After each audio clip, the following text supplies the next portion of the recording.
difficile de reconnaître Teri Hatcher alors qu'elle approche de la soixantaine.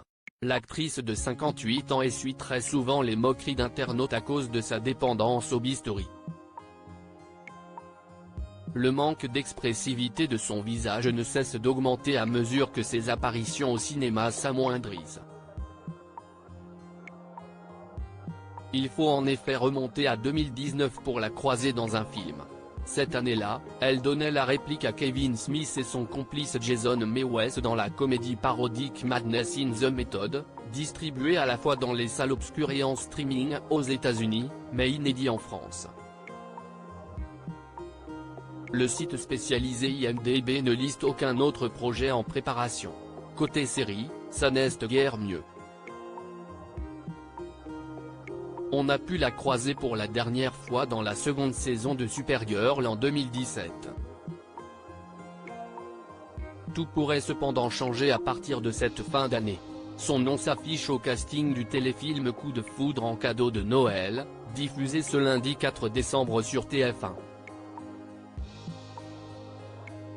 Qu'elle semble loin l'époque où Teri Hatcher faisait ses premiers pas dans Desperate Housewives. Mark Cherry lui offrait alors un rôle en or qu'elle interpréterait pendant 8 saisons. Lorsqu'elle intègre la série, l'actrice a déjà effectué une belle carrière à la télévision. C'est d'ailleurs sur petit écran qu'elle a fait sa première apparition. C'était en 1985 dans La Croisière s'amuse, feuilleton où elle interprétait un rôle récurrent. La renommée vient pour de bon à la fin de la décennie avec Code Quantum puis au cinéma avec Tango et Cash aux côtés de Sylvester Stallone.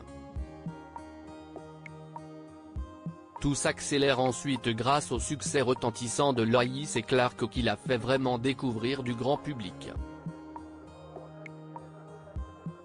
Signe de sa popularité, une photo de la comédienne drapée dans la cape de Superman serait l'image la plus téléchargée sur Internet, avec en moyenne 20 000 téléchargements par mois, pendant une période de 6 mois, précise Wikipédia. À l'arrêt de la série, elle se glisse dans la peau d'une James Bond girl face à Pierre Brosnan dans Demain ne meurt jamais. Les années 2000 se présentent sous les meilleurs augures au cinéma où on la voit tour à tour dans Cabaret et Spy Kid. Teri Hatcher, avant et après Desperate Housewives. Teri Hatcher n'a pas tourné dans un film depuis un an lorsqu'elle décroche le rôle de Susan Mayer Delfino dans Desperate Housewives. La série remporte d'emblée un énorme succès, au point de glaner Emmy Awards et Golden Globe. Cette franche réussite doit beaucoup à son casting.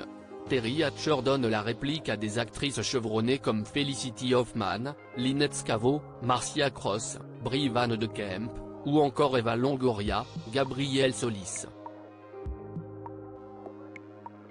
13 ans après son lancement, la série offre d'ailleurs à Teri Hatcher 2 récompenses au Screen Actors Guild Award. Ce regain de popularité ne lui fait cependant pas tourner la tête.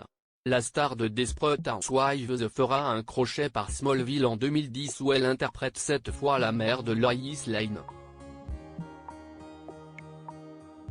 Jane by Design, série inédite en France, la voit jouer un rôle récurrent 2 ans plus tard. Teri Hatcher a fait beaucoup parler d'elle dernièrement en France. Elle s'est en effet cachée l'an dernier sous un costume de coccinelle dans la 3e saison de Masked Singer, diffusée en avril 2022 sur TF1.